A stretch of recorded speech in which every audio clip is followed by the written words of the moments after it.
Hi guys! Welcome back again to my channel. So for today's video nga ay babayaran ko na yung na-loan ko sa may Mega Peso. So meron ding nag-comment sa may previous upload ko na about dito sa may pagbabayad sa Mega Peso kung pwedeng mag-partial payment dahil malapit na nga daw yung due date niya. So since ako, naaprubahan ako dito agad-agad for first try pa lang ha. Sa may bagong loan app, tapos first time ko mag-apply, naaprubahan ako, nagandahan ako dito sa may Mega Peso. Yun nga lang, medyo malaki yung tubo, pero bawing-bawi dahil buo mo siyang matatanggap. And hindi lang siya 7 days. Meron din kasi ako nakikita na akala daw nila is 3 bayaran lang, pero ang totoo is 1 bayaran lang daw pala talaga. So ngayon, malalaman natin yung totoo, kaya kung nakapag-try kayo dyan sa may in-upload ko last time, kung gusto nyo ipagpatuloy, ay ito nga yung step by step kung paano yan babayaran. Pero syempre, kung bago ka pa lang dito sa aking YouTube channel, ay huwag mo kalimutan mag-subscribe and pindutin mo na din yung notification bell para lagi ka maging updated sa mga next uploads ko. And you can also follow me sa aking TikTok account and sa may Facebook page ko. And ipa-flex ko lang din itong t-shirt ko na ang ganda-ganda. Napakamura lang and ang ganda ng tela. So, ayan, cash flow yung tatak. And meron yang tatak na YouTube ko sa may pinakalikuran. O, diba? Ang cutie.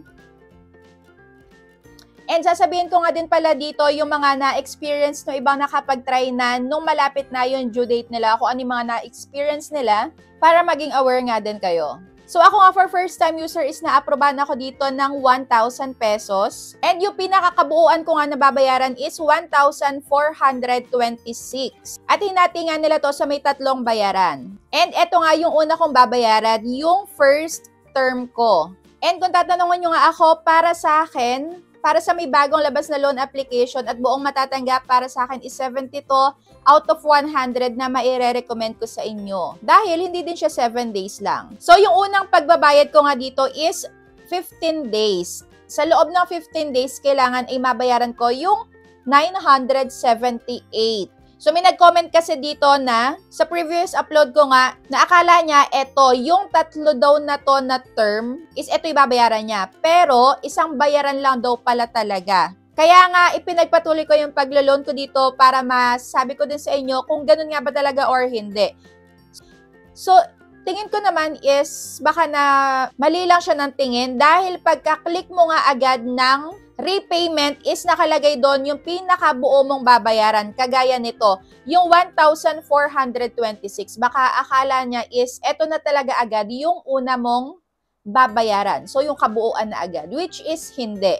Dahil dito nga, meron silang nakalagay, naka-specify na yung pinaka-due date, which is ako nga is sa September 30 yung una kong due date.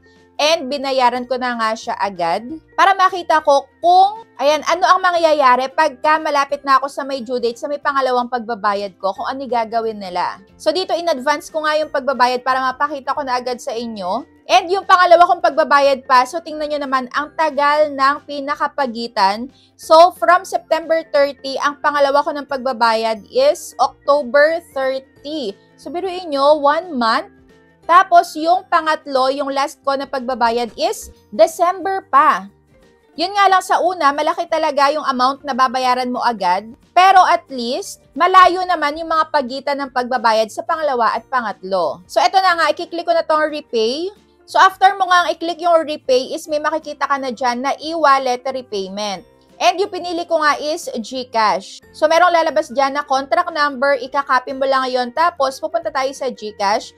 I-click natin sa may bills payment yung SkyPay. So, sa may SkyPay, eto na ngayon yung lalabas. Kaya yon, nung nailagay ko na nga itong pinaka-contract number, email number, yung total bill amount, so may madadagdag lang dito na service fee na 10 pesos and confirm na.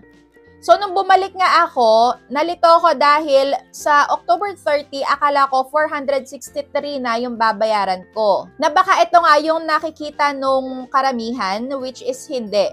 Pagka kinlik nyo yung repayment schedule is makikita nyo dito yung dalawa. Kasi pwede mo nga i-advance pala dito yung pagbabayad, pwede rin namang hindi. So baka yung ma-misinterpret nyo, yun agad yung unang babayaran. So hindi. Pwedeng ito talaga yung sundin nyo.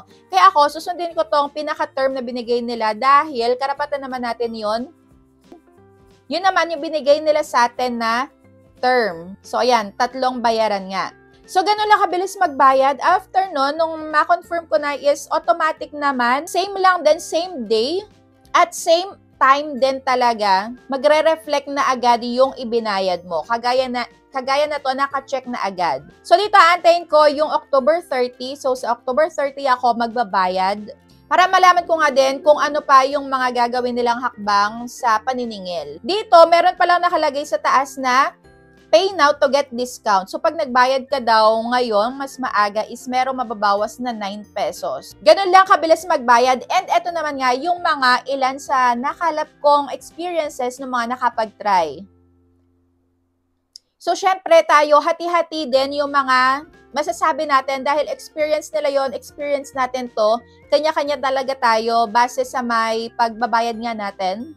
Kung aagahan natin yung pagbabayad, syempre wala tayo ditong matatanggap na mga maraming text at calls. Pero ito nga yung nakita ko sa iba. So dito, ask ko lang po dahil overdue na daw siya sa may mega peso. So lagi na daw siyang mini-message at may mga tumatawag na. So dito, dalawa kasi yung loan app na sinabi niya, isang mega peso at Prima Loan. So yung dalawa daw na to is nagme-message at tumatawag and ayan, meron daw sila ditong ginagawang mga iba't ibang klaseng pananakot. So worth 1,000 daw yung utang niya sa mega, naging 1,500 na. So, in short is, meron ka dito matatanggap na multiple calls and text, lalo na syempre pag overdue ka na.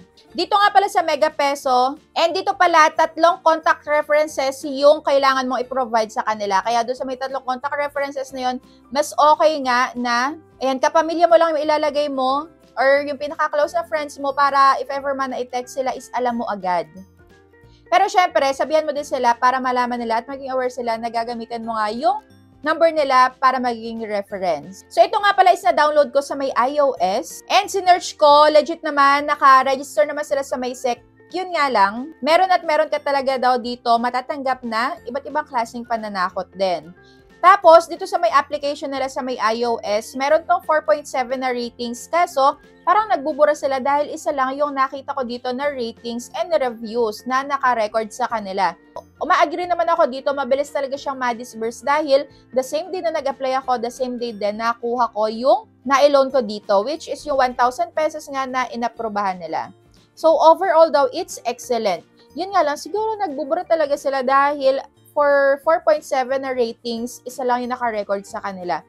So, for fairness nga lang din, mas okay, di ba, na dapat makita natin kung ano yung talagang na-experience nung iba, which is sa may ibang loan application, kahit na pangit sila is, or kahit na hindi maganda yung kanilang pagpapatakbo doon, yung details, loan terms and agreements nila is hindi sila nagbubura ng ratings and reviews.